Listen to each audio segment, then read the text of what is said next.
Tadipatri MLA ex-MLA Prabhakar Reddy Asmith Reddy ఒక వారం నుండి కూడా ఒక వ్యూహం ప్రకారం తాడిపత్రి మున్సిపాలిటీ పరిధిలో దాడులు మొదలుపెట్టారు. మున్సిపల్ ఎలక్షన్లకు మేము కంటెస్ట్ చేస్తామని ఈ మధ్యకాలంలో కార్యకర్తల మీటింగ్లో చెప్పడం జరిగింది. అప్పటి నుండి కూడా ఏదో విధంగా కుట్ర పన్ని మా కార్యకర్తలను భయపడేయడము, వాళ్ళ ఆఫీసుల మీద నిన్నైతే నరసింహారెడ్డి ఆఫీసు పగలగొట్టడం జరిగింది. మళ్ళా ఈరోజు గంగులకుంట కేశిరెడ్డి మాకు పార్టీలో ముఖ్య కార్యకర్త, అతను పోలీస్ స్టేషన్ పక్కన ఉంటే దాదాపు 7-8 మంది పోయి దాడి చేసి తల పగలగొట్టడం జరిగింది.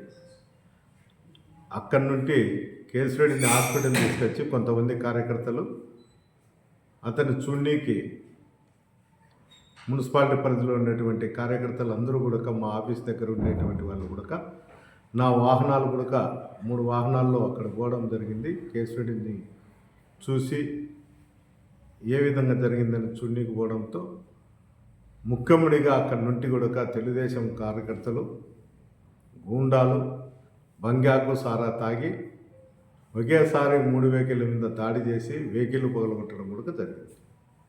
అందులో భాగంగానే సాకలి సాయి, కార్తీక్ అని తండ్రి కొడుకులను కూడా కొట్టడం జరిగింది. పోలీసుల సమక్షంలోనే ఈ కార్యక్రమం అంతా జరుగుతుంటే ప్రేక్షక పాత్ర పోషిస్తారు. కనీసము మా వాళ్ళందరినీ వైఎస్ఆర్సీపీ కార్యకర్తలను అందరినీ కూడా హాస్పిటల్ లోపల పెట్టి వాకిన్లేసి బయట తెలుగుదేశం కార్యకర్తలకు సపోర్ట్ చేస్తూ వాళ్ళతో హాస్పిటల్ పైన దాడి జరిగింది. కేవలం పోలీసులు ఈ మధ్యకాలంలో ఎక్కడ ఘర్షణలు జరిగినా ఏం జరిగినా మేము మెసేజ్ ఇచ్చినా ఫోన్ చేసి చెప్పినా కూడా ఆ స్పాట్కు పోయి చూసే పరిస్థితి కూడా లేదు. ప్రేక్షక పాత్ర మాత్రం పోషిస్తారు. మీరు కావాలంటే ఇప్పుడు పెట్టాము, విజువల్స్ కూడా ఉన్నాయి, అక్కడ ఉండే కెమెరాల్లో ఉండేటువంటి పోలీసులు కూడా తోచుకుంటూ దొబ్బుకుంటూ వెహికల్ మీద దాడి, సాయిరాం మీద కూడా దాడి చేయడం కూడా జరిగింది.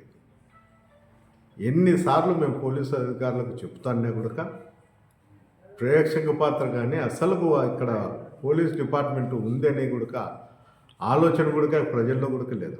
నిత్యం ఘర్షణలు, బంగాక వ్యాపారం, మటకాయ వ్యాపారం, గ్యాంబ్లింగ్ల మీద ఉండే శ్రద్ధ, కనీసం ప్రజలను రక్షించుదామనే ఆలోచన ఒక్క కుడుగుడికి లేదు.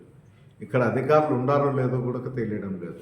ఎవరికి ఫోన్ చేయాలన్నా కూడా ఆలోచన చేయాల్సిన పరిస్థితి సార్.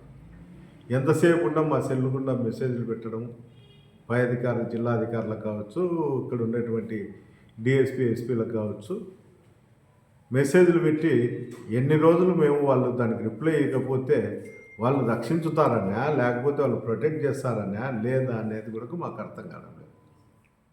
ఈ విధంగా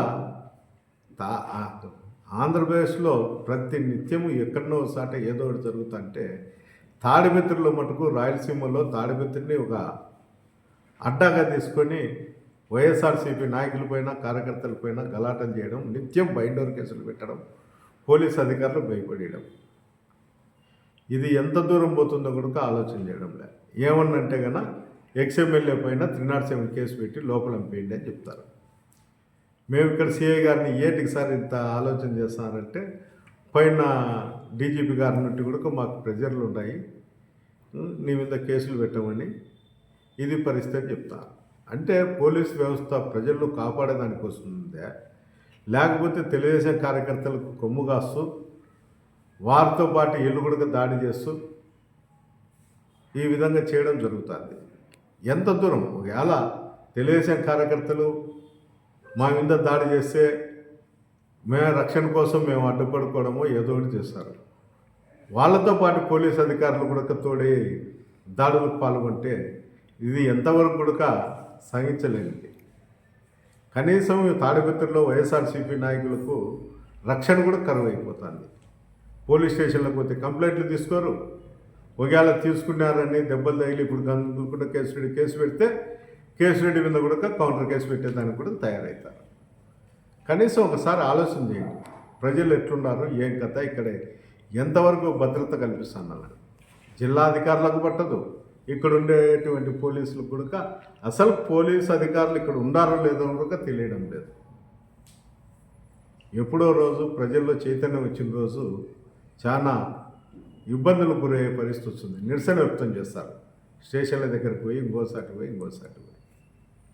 మేము మొన్న కూడా మాకు జరిగే అన్యాయం పోయిన ఎస్పీ ఆఫీస్ దగ్గర మేము ధర్నా కూర్చుంటే జేసీ ప్రభాకర్ రెడ్డి వచ్చి నిరసన వ్యక్తం చేసి బట్టలు ఉడికి అక్కడ స్నానం చేయడం జరిగింది. అంటే మేము బట్టలు వేసుకొని ఎస్పీ ఆఫీస్ దగ్గర ధర్నా కూర్చుంటే మా మీద కేసులు, అతను స్టేషన్ ముందర నిరసన వ్యక్తం చేసి స్టేషన్ ముందర స్నానాలు చేసినా కూడా అతని మీద కేసులు లేవు. అంటే బట్టలు ఉడుకొని స్నానం చేస్తే మాత్రం కేసులు ఉండవని తెలిసేటట్టుకుంటే రేపు పొద్దున కూడా భవిష్యత్తులో మా కార్యకర్తలు కూడా అదే పని చేస్తారు.